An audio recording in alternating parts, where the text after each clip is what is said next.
Welcome, listeners, to the Great Stories audio channel. We hope you find relaxation and comfort while enjoying the story.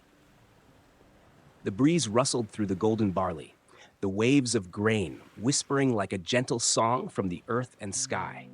Early sunlight filtered through a thin veil of mist, casting a warm hue across the land.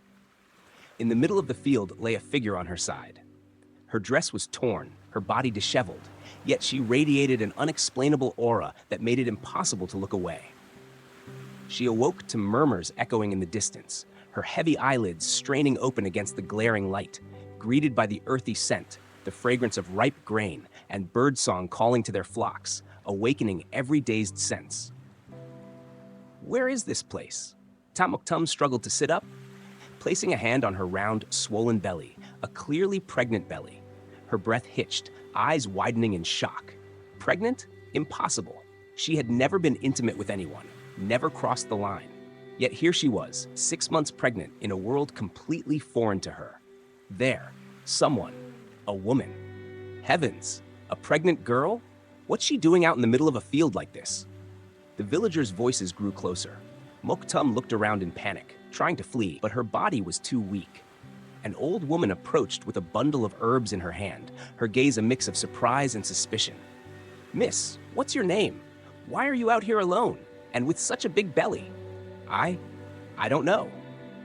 Moktum stammered, her throat dry and burning. The old woman looked at her, her eyes shifting from wary to compassionate. She asked no more questions, simply called 2 villagers to help bring the girl home. The old woman's name was Dioti, a solitary healer living on the outskirts of Fuhua village. She had no children and didn't care for gossip, so she didn't hesitate to take in this mysteriously pregnant girl found in the fields. Moktum received care, but every night was haunted by nightmares. She dreamt of fleeing through wild forests surrounded by blood and fire. A man in white robes stood amidst the ruins, arms wide, pulling her into an embrace. "Tumni, don't forget me," he whispered. She awoke in tears, her back drenched in sweat. The next morning, she went to the peach tree behind the house and placed her hand gently on its tilted trunk. Her wood elemental power still lingered, weak but present. The tree, barren after 3 winters, suddenly sprouted green shoots to Dioti's astonishment. From that day, the name of the heaven-blessed farm girl spread throughout Fuhua. People came asking her to heal, enrich barren land, and revive withered crops, more than she could count. But despite becoming a legend in a poor rural village, Tamoktum carried a single obsession in her heart. Who was the child inside her? Who made her pregnant?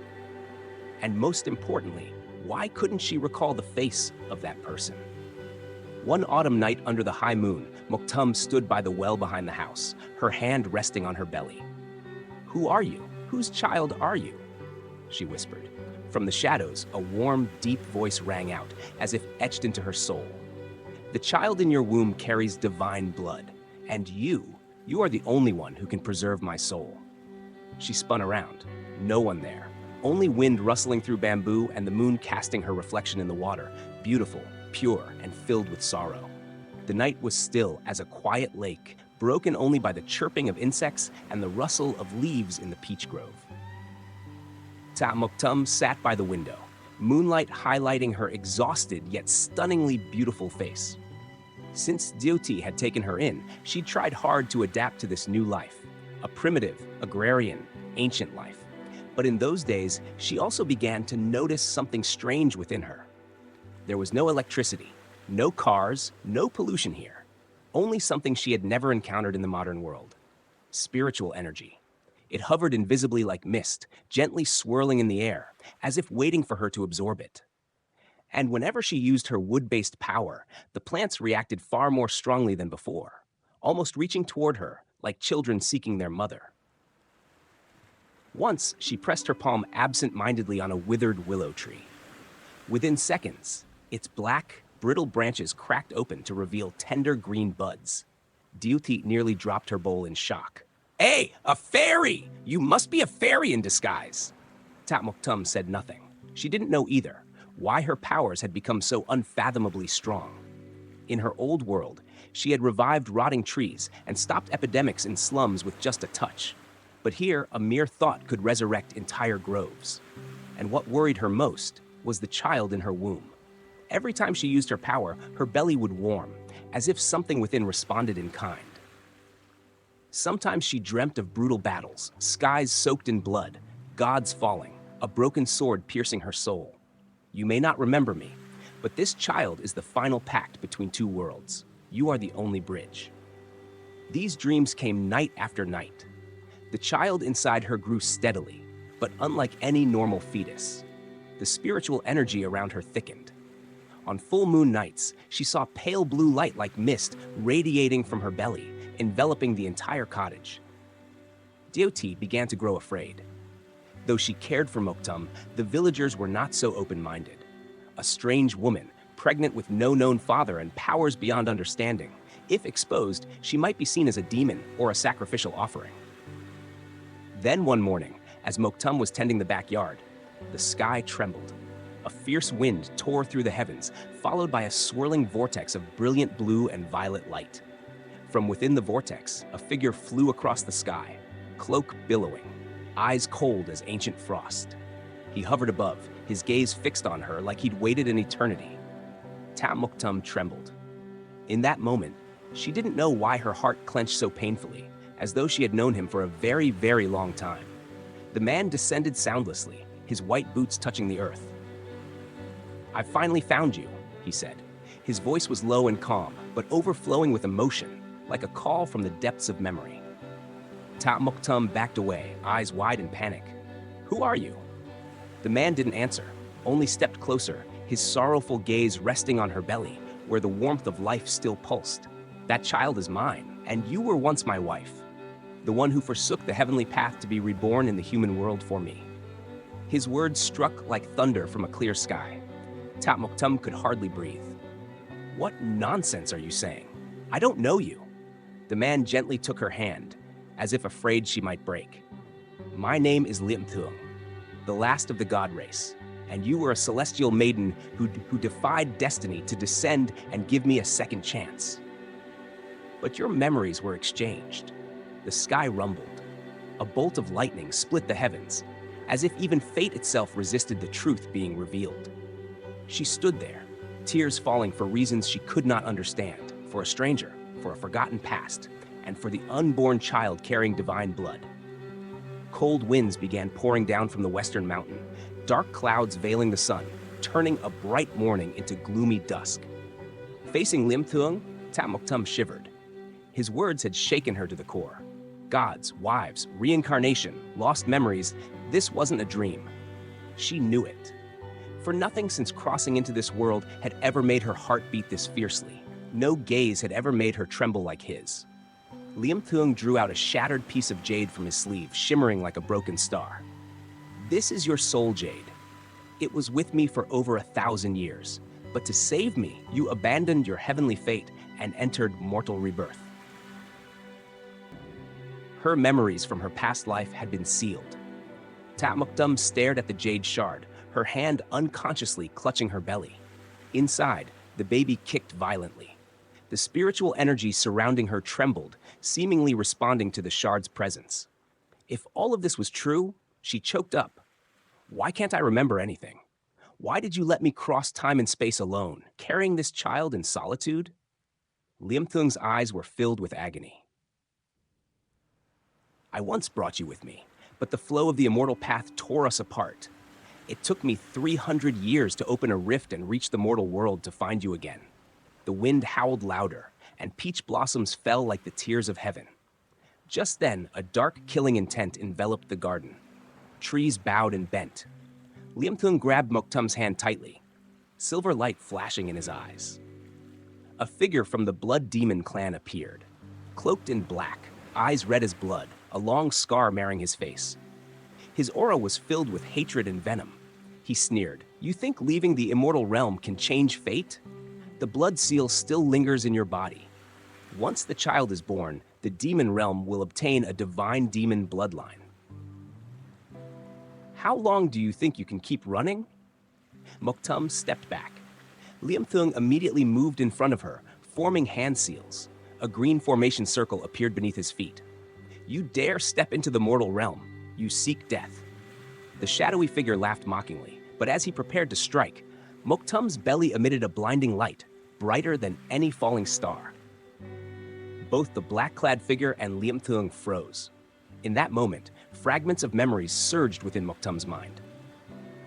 A towering divine hall, a man bleeding beneath the celestial gate, a white-clad woman screaming in a sea of flames, "If I must die with him, I accept soul destruction." A blast erupted from the heart of the formation. The dark figure was thrown into the shadows, but before vanishing, he left behind a chilling warning. Give birth to that child, Tat Moktum, and when heaven discovers it, none of you will survive. As calm returned, Moktum collapsed, gasping. Liamthung carried her inside. His once proud divine aura was now filled with sorrow and guilt. They've discovered your existence. From now on, I won't leave your side. Moktum glanced at him. Will my memories come back? Liamthung hesitated, placing his hand on her forehead. A soft blue light seeped into her skin. I'll help you recover them little by little, but you must be ready.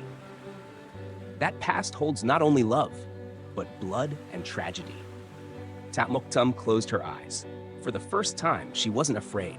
She just wanted to know why she was pregnant, why her soul had been torn apart, why this stranger's presence caused her heart to ache. Outside, a black crow with red eyes perched silently on the rooftop.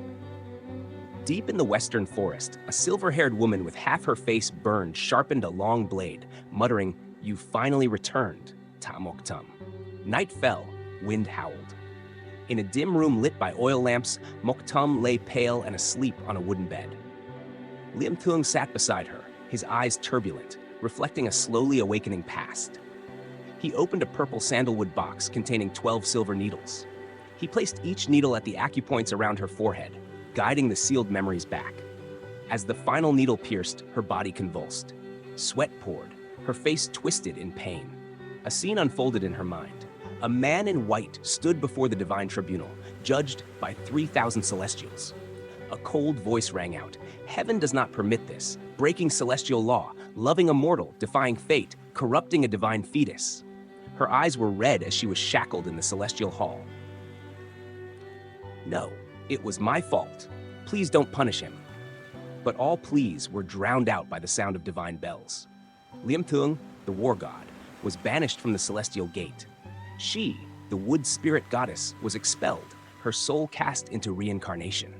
The last face she remembered was a close friend, smiling gently but hiding betrayal. You cost me the title of Divine Empress. Tat Moktum, I'll take back everything. Her name was Baklin Chi.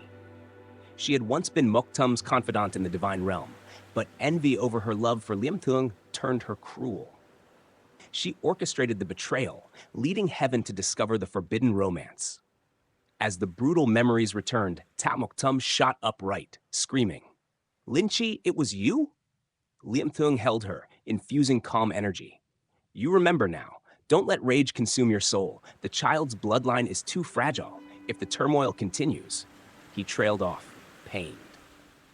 Tat Moktum clutched her belly. Her heart shattered and pieced itself back together. But betrayal couldn't be undone. My closest friend brought ruin upon me. Liamthung's voice was gentle. Lin Chi didn't just betray you. She's alive. She led the blood demons here. Tat Moktum's voice quivered. Why would she do that? Liamthung looked out the window, wind roaring. She doesn't just want you dead. She wants our child, the divine demon heir, as a sacrifice to reopen the celestial gate. She wants to become the new divine empress. Tat Moktum trembled, fire flaring in her eyes. Then I cannot die. I won't let this child fall into a traitor's hands. At the village's western edge, in an abandoned shrine, Baklin Chi emerged from the mist. Silver hair flowing, golden eyes gleaming with cold cruelty. Behind her knelt the black-clad man, still bleeding. Lady Goddess, the divine fetus's energy is reviving, but it seems Liamthung has broken the seal. Baklin Chi smiled dreamily. Good. Let her remember it all. Memory is the sharpest blade. The Moktum I knew won't survive her past. She raised her hand, summoning a crimson prayer bead that swirled like a venomous snake. As long as the child is born, not even Liamthung or heaven itself can stop me. That night, the moon turned blood red. Since her return to Dukmok village, Moktum had never seen such a celestial omen. The wind was icy, the village plunged into silence. Even insects dared not chirp. All spiritual energy was drained, condensing into a black cloud in the sky. Liamthung stood at the doorway, staring at the moon. A blood moon. It only appears for blood sacrifices, he muttered. Tat Moktum stood behind, hands over her belly, vigilant. You mean the enemy is about to strike? Liamthung nodded, face dark. Baklin Chi has planned this night for a long time. She doesn't just want our child. She's preparing to resurrect the first demon god, Ku U Tien Huit Ton. That name cut like 1,000 blades. In her sealed memories, Moktum recalled that during the war between heaven and demons, that being destroyed 29 realms and devoured millions of souls. If he's reborn, she whispered, the celestial gate will fall. The 9 realms will collapse. Liamthung gripped his sword. I won't let that happen, even if it costs my life. Outside, a terrifying wail echoed from the village woods. Wind howled. Villagers peeked out in horror. Above, black smoke swirled. A blood-red formation appeared in the sky. In its center, the image of a fetus inside a womb. It was Moktum's child. At the shrine center, Baklin Chi wore pristine white robes, hair trailing the ground, Ilis holding a jade staff inlaid with blood rubies. Beneath her, 8 virgins hung upside down, blood dripping from their necks into the array. The sacrifice has begun. Moktum, you won't escape, she whispered. A surge of spiritual force spread out.